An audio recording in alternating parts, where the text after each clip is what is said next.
बहुत समय पहले की बात है। किसी गांव में एक बड़े ही ज्ञानी विद्वान हुआ करते थे। पूरा गांव उनका बड़ा ही सम्मान किया करता था। लेकिन उनके लिए सबसे दुख की बात थी कि उनके पिता कभी भी उनकी तारीफ नहीं करते थे। जब भी कोई गांव वाला पिता से बेटे के बारे में पूछता तो वो ये कहकर टाल देते कि अभी वो बच्चा है, मैं अपने बेटे के बारे में क्या बता सकता हूँ। वो विद्वान मनुष्य जब कुछ बड़ा हुआ तो अपने पिता की इन बातों से परेशान हो गया और क्रोध में आकर एक दिन वो कुल्हाड़ी से अपने पिता की गर्दन काटने चला। लेकिन जब वो कमरे के दरवाजे पर पहुंचा तो उसे सुनाई दिया कि माँ पिताजी से कह रही है कि हे स्वामी, हमारा बेटा बड़ा ही ज्ञानी है और उसके ज्ञान की तारीफ पूरा गांव करता है, परंतु आप कभी भी उसकी प्रशंसा नहीं करते। इसका क्या कारण है? पत्नी की बात सुनकर उस विद्वान का पिता पहले तो मुस्कुराए और फिर बोले, भाग्यवान, मैं जानता हूँ हमारा पुत्र बड़ा ही ज्ञानी है, लेकिन मैं ये नहीं चाहता कि मेरे प्रशंसा करने से उसे अपने ज्ञान का अहंकार हो जाए। मैं भले ही इस गाँव में अपने पुत्र के ज्ञान की प्रशंसा नहीं करता, लेकिन जब भी गाँव के बाहर जाता हूँ तो लोगों के सामने उसकी खूब तारीफ करता हूँ।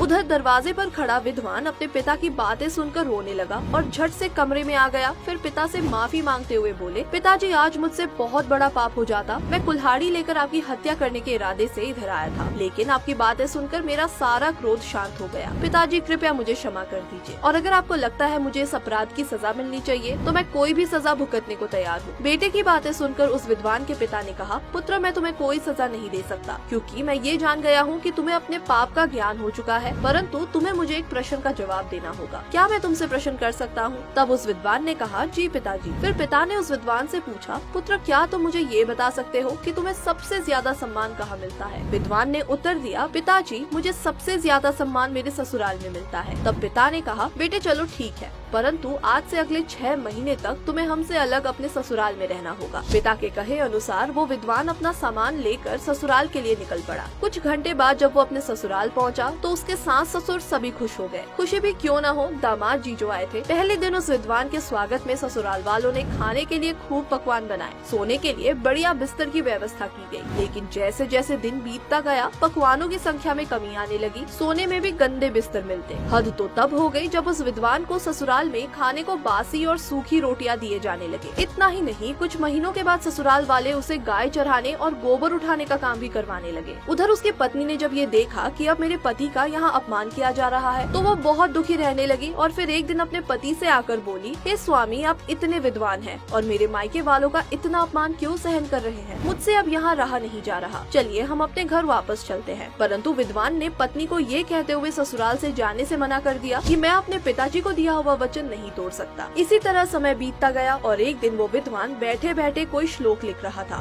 तभी उसकी पत्नी वहाँ आ गई और बोली, ये आप क्या श्लोक लिख रहे हैं? आपके इस श्लोक की कोई कीमत नहीं है, लाइए इसे मैं मिटाए देती हूँ। तब विद्वान ने कहा कि ऐसा नहीं है, मेरे ये श्लोक बहुत कीमती है, अगर तुम्हें विश्वास नहीं हो रहा तो आजमा कर देख लो। पति की बात सुनकर वो उस श्लोक को लेकर बाजार में बेचने चली गई। बाजार में उसने देखा कि यहाँ तो सभी खाने पीने और पहनने ओढ़ने की वस्तुएं बेच रहे हैं। ये देख वो मन ही मन सोचने लगी कि भला यहाँ ये श्लोक कौन खरीदेगा। लेकिन फिर भी वो ताम्रपत्र लिखे उस श्लोक को लेकर बाजार में खड़ी हो गई और जब भी कोई उसे उस श्लोक की कीमत पूछता तो उसे 1 लाख स्वर्ण मुद्रा कीमत बताती। देखते देखते पूरा दिन निकल गया और वो श्लोक नहीं बिका। फिर उस स्त्री ने देखा कि धीरे धीरे बाजार से सभी लोग जा रहे थे और वो भी सोचने लगी कि मुझे भी अब यहाँ से जाना चाहिए। तभी उस राज्य का राजा वहाँ आया और उसे उस श्लोक की कीमत पूछा। उस स्त्री ने 1 लाख स्वर्ण मुद्रा कीमत बताई। राजा ने बिना कुछ सोचे उस स्त्री को 1 लाख स्वर्ण मुद्रा देकर श्लोक खरीद लिया। दरअसल उस राजा का ये नियम था कि रोज वो बाहर आता और जो भी वस्तु नहीं बिकी होती वो उसे मुँह मांगे दाम पर खरीद लेता। उधर 1 लाख स्वर्ण मुद्रा मिलने के बाद वो अपने पति के पास वापस आ गई। उधर जब ससुराल वालों को पता चला कि दामाद जी को एक श्लोक के लिए 1 लाख स्वर्ण मुद्रा मिली है तो फिर से वो सभी उस विद्वान के सत्कार में जुट गए। फिर जब 6 महीने पूरे हो गए तो वो विद्वान अपनी पत्नी को लेकर घर वापस लौट आया। घर लौटने पर उसने पिता से कहा, पिताश्री, आपकी वजह से अब मैं ये जान गया हूँ कि इस दुनिया में किसी भी मनुष्य का सम्मान नहीं होता, बल्कि मनुष्य के पास मौजूद धन का सम्मान किया जाता है। इसलिए मित्रों, हमारे बड़े बुजुर्ग हमेशा से कहते हैं कि पुरुषों को ज्यादा दिन ससुराल में ना तो रहना चाहिए और ना तो बिना किसी आयोजन यानी कार्य के वहाँ जाना ही चाहिए। आपकी इस बारे में क्या राय है? नीचे कमेंट सेक्शन में अवश्य बताएं।